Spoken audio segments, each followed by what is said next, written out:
Episode 64, JT and the Truth of Trading channel. Nighttime special, quick little video.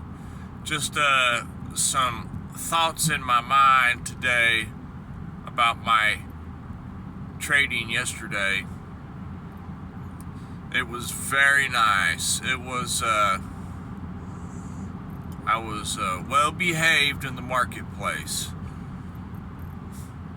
That's what gets most people, I think, on trading, and what got me so bad starting out my first couple of years was how my behavior was in the market.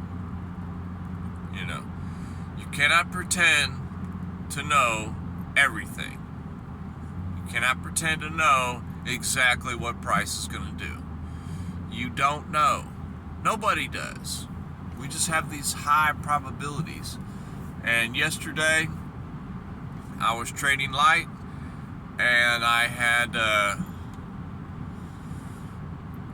a couple short opportunities on dollar yen, micro lots, one position open. It was stopped out 80 cents. Okay, little rising wedge pattern, no big deal, you know. Then about 30 minutes later, we had a double top, you know, away from moving averages, well above moving averages. And I entered again and stopped out 50 cents. Okay, so we were like $1.30, no big deal, down. And a third opportunity presented itself with a stop hunt candle, and I said, okay, this is a good retest of the bottom trend line from underneath. And I entered it for a third time, and it took it, you know. It took it and it went down. And it was just an unemotional trade. When you trade so light, the best part about trading light is when you're trading light, that's me clapping my hands to myself. When you're trading light, it keeps your emotions way down.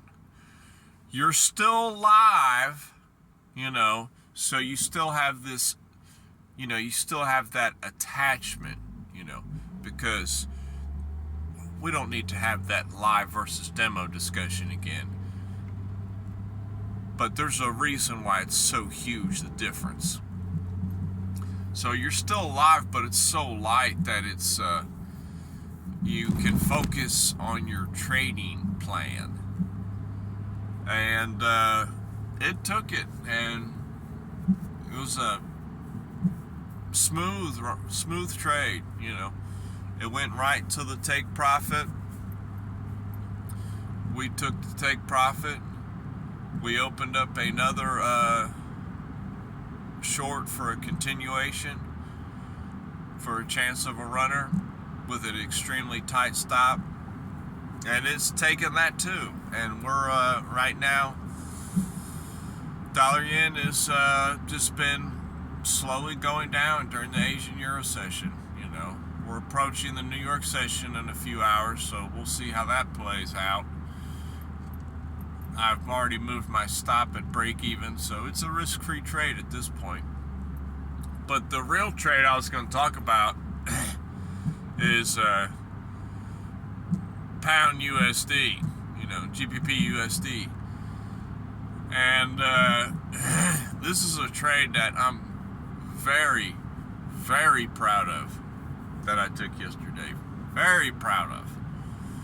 This was all I have to do is replicate this behavior. I saw that price had been dragging down, you know, for a couple days now.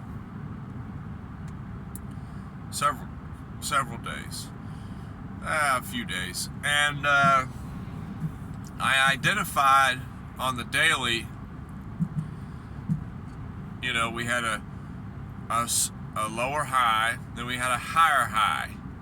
And I identified that we're now making what could be a possible higher low. Okay, so we have this upwards trend on the 4-hour time frame. And on the most recent market structure, which is all you can play, you can't play the past. On the most recent market structure, I had decided to put a fib on it. And sure enough, the fib was a 70% retracement. Okay, so what that's telling me, and it was started dancing around there, so that tells me, okay, this could be a long opportunity. I could have just marketed it along right then and there, you know, jumped on in. Oh, we're going up, jump on in. But I didn't do that. The better half of me said, let's zoom in, take a closer look. And looking upon the lower time frames, I had saw that, okay, it had gone down, and then it was starting to go back up a little bit, but it was playing around a little bit. But the market structure looked clean. It looked clean for another little lower test, you know, not to make a lower, not to break that low that it had just made, but just to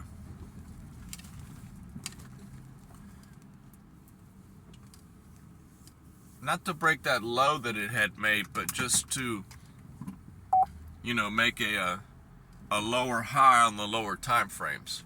Because on the lower time frames, it had made the same maneuver as the 4-hour time frame. It had made that low, and then it had made a slightly higher high. Okay. And then now I was waiting for it to retrace down to a lower high, and I would get in there. So I set my limit at, let's say, 1.212 something. No, I set my limit buy at 1.213 something. 1.213 something. And sure enough, see, this basically, how do I say? Basically, it was making a flag. I gotta sum this up quick. Basically, it was making a flag. And I said, okay, it could break out from this flag, and if I miss the trade, fine. But this flag that it was making, this bull flag / Mario flag, never been a big fan of flags, and I'll tell you why. Some people make a living off of flags. I generally don't like flags because flags give you, they give too much of an opportunity to wick down or wick up and then come back in the flag. There's too much wickage on flags. Flags are so disrespectful, you know.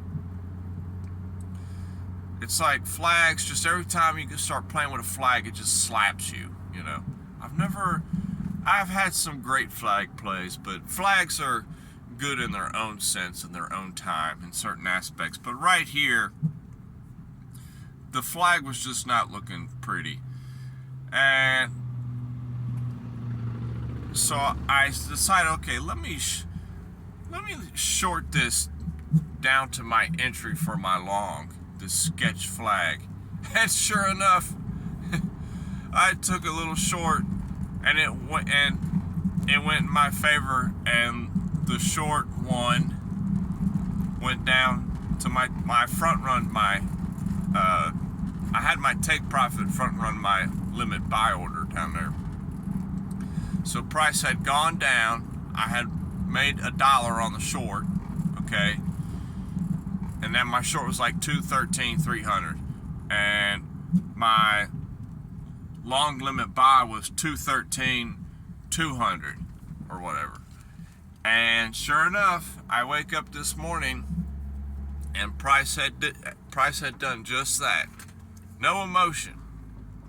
Trade while you sleep. That is the only thing that I like about limit orders, is that you have the ability to, execute maneuvers while you're away from the chart. That is the beauty of trading, and that is what I'm building up to.